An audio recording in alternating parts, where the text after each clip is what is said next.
साथियों जय हिंद। हम लोग पिछले लेक्चर में बात कर रहे थे धारवाड़ क्रम की चट्टानों के बारे में, आर्कियन क्रम की चट्टानों के बारे में, है ना। इसका एक सीक्वेंस है।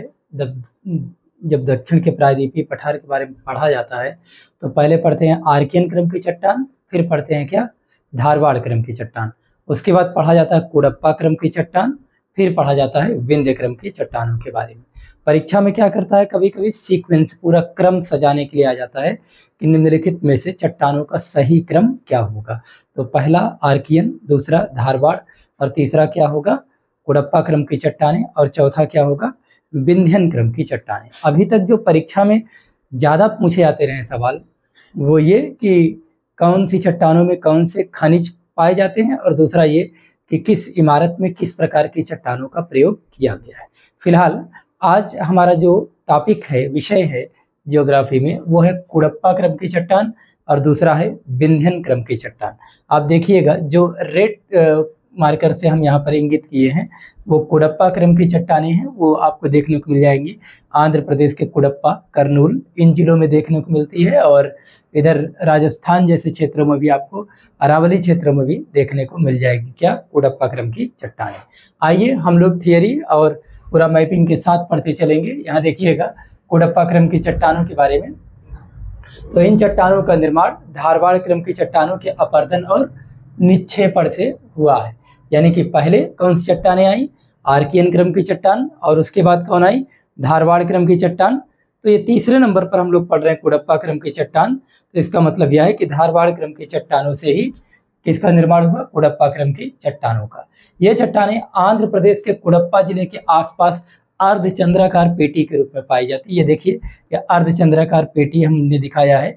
अर्धचंद्राकार पेटी कहाँ, कुडप्पा जिले में, और इसी कुडप्पा जिले में अत्यधिक पाई जाती है, इसीलिए इसका नाम रख दिया गया है क्या, कुडप्पा क्रम की चट्टानें।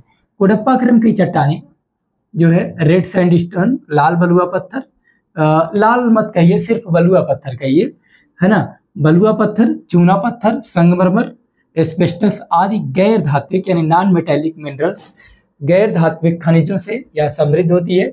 कुडप्पा क्रम की चट्टानें राजस्थान में भी, अरावली क्षेत्र में भी पाई जाती है। तो एक चीज तो क्लियर हो गया, कुडप्पा क्रम जो नाम पड़ा है वो आंध्र प्रदेश में एक जिला है जहां पर कुडप्पा क्रम की चट्टानें ज्यादा मात्रा में पाई जाती है। और यहाँ पर देखिए, ये कुडप्पा में ये अर्धचंद्राकार पेटी के रूप में भी ये पाई जाती है। आंध्र प्रदेश के करनूल जिले में भी ये पाई जाती है खूब संख्या में, और हम देखते हैं इधर राजस्थान के अरावली क्षेत्र में भी कुडप्पा क्रम की चट्टानों का अत्यधिक फैलाव पाया जाता है। तो इस तरीके से ये कुडप्पा क्रम की चट्टानें हैं। और इसमें जरूरी क्या है, जो गैर धात्विक खनिज है, बलुआ पत्थर, चूना पत्थर, संगमरमर, एस्बेस्टस, बस इतना याद रख लीजिए बस। और इसमें कुछ खास नहीं है। खास है कुछ तो वो है विंध्यन क्रम की चट्टानों के बारे में। यहाँ देखिएगा क्या है, विंध्यन क्रम की चट्टानें।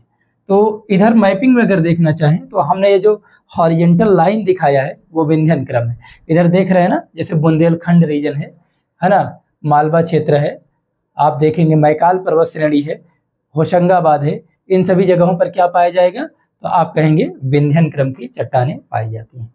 विंध्य क्रम की चट्टान अगर आप ध्यान पूर्वक देखें ना, तो ये उत्तर और दक्षिण भारत को पहले जो है अलग किया करती थी, है ना। अब तो केवल अपने रेजिडुअल फॉर्म में, अवशिष्ट रूप में ही देखने को मिलती है ना। तो इस तरीके से विंध्यन क्रम की चट्टानें, इन चट्टानों का निर्माण कुडप्पा क्रम की चट्टानों के बाद नदी घाटियों में तलछट यानी कि सेडिमेंट अवसाद के निक्षेपण से हुआ है। भारत में विंध्यन क्रम की चट्टानें विंध्य पर्वत क्षेत्र, मालवा क्षेत्र, और कहाँ, बुंदेलखंड पठार, सोन नदी घाटी और मैकाल श्रेणी में पाई जाती है। यह आप मध्य भारत देख रहे हैं ना, ये मध्यवर्ती जो उच्च भाग है, यहीं पर क्या पाया जाता है, तो आप बताएंगे यहाँ पर विंध्यन क्रम की चट्टानें पाई जाती हैं। जो विंध्य पर्वत है वो विंध्यन क्रम की चट्टानों का ही भाग है। जो बुंदेलखंड जो पठार देखते हैं वो भी क्या है, तो आप बताएंगे विंध्यन क्रम का ही भाग है। मालवा पठार है ना, ये सब जो है विंध्य क्रम की चट्टानों के ही भाग है। ये चट्टानें भवन निर्माण सामग्री, ये सबसे जरूरी लाइन है, इसलिए थोड़ा सा हमने इसको यहाँ पर अंडरलाइन किया है क्या, कि ये चट्टानें भवन निर्माण सामग्री जैसे लाल बलुआ पत्थर, रेड सैंडस्टोन, चूना पत्थर, संगमरमर, डोलोमाइट, चीनी मिट्टी आदि से समृद्ध है। सबसे मेन है ये लाल बलुआ पत्थर।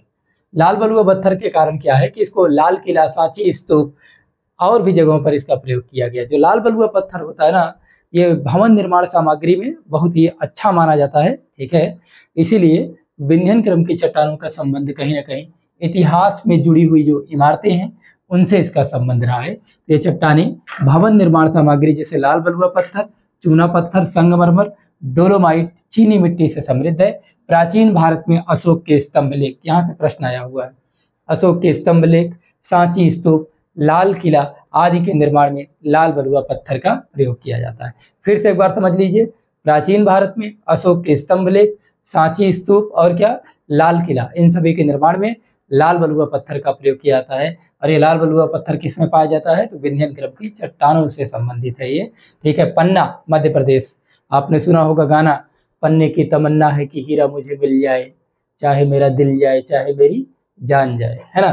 तो पन्ना मध्य प्रदेश और गोलकुंडा आंध्र प्रदेश, यहाँ पर क्या है, ये सब हीरे की खाने हैं। कहाँ, विंध्यन संरचना के अंतर्गत ही ये सब पाए जाते हैं।